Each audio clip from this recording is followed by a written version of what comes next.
It's hardcore history.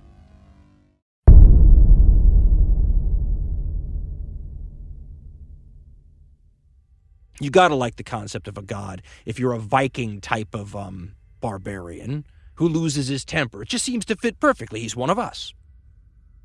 You take people who believe in a god like that and try to convince them that they should convert to a figure who preaches peace, whose answer when you are wronged or harmed is to turn the other cheek.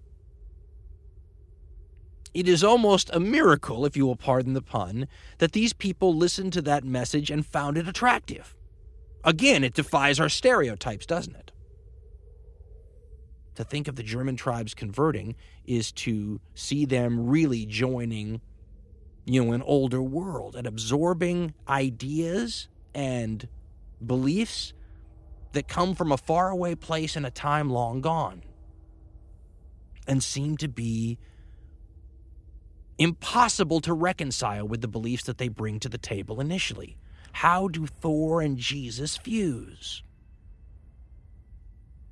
Well, in my own opinion, I think it kind of explains some of the immense schizophrenia between, belief versus action you will see in Christianity from this point on in history, but especially the next, 1,000 years.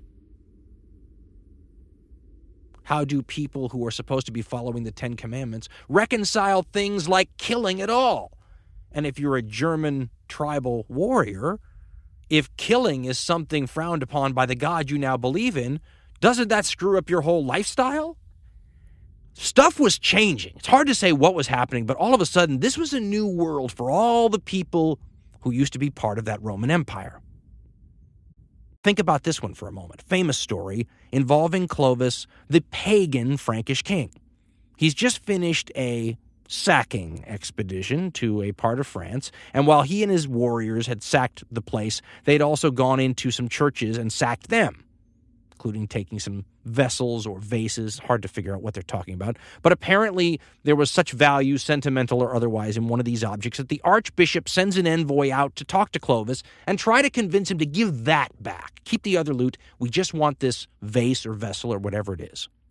We're told that Clovis is understanding and is ready to give it back, but he has to ask his warriors about it. So we're told Clovis goes to his warriors and says, hey, I want to give this thing back to the archbishop, but I don't want it to come out of my piece of the loot. Is it okay with you if we just give it to him like it's, not part of the loot at all?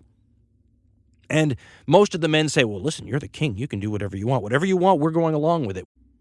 But one man stands up and proclaims, his ancient prerogatives. But what he does is get up and tell the king, you can't do that.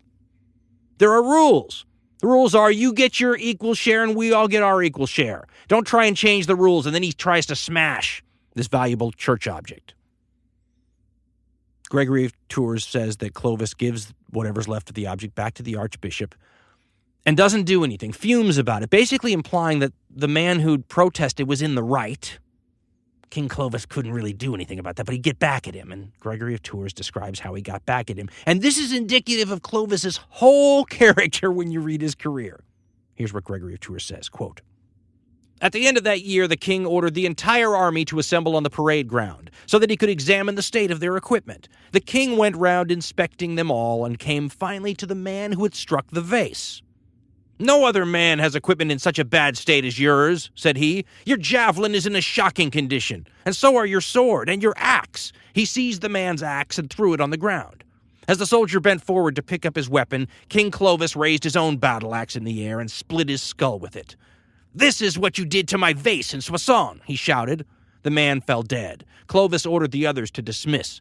They were filled with mighty dread at what he had done. Clovis waged many wars and won many victories. In the 10th year of his reign, he invaded the Thuringians and subjected them to his rule. End quote. So it's ironic that he would be the king that converts his people to the Catholic faith. If Clovis is the weld point between, Thor and Jesus, Jesus turns into Thor as much as Thor turns into Jesus, and maybe more so. Instead of the Teutonic gods becoming these people who are more likely to turn the other cheek when wronged, The figure of Jesus from the Bible becomes more a figure that's armed and warrior-like himself. As historian Edward James points out, though, it is normal to filter these deities through one's own lens. And for a warrior people, remember we said earlier how strange it would be that a warrior people would accept someone whose advice when you were wronged was to turn the other cheek? Well, maybe they don't.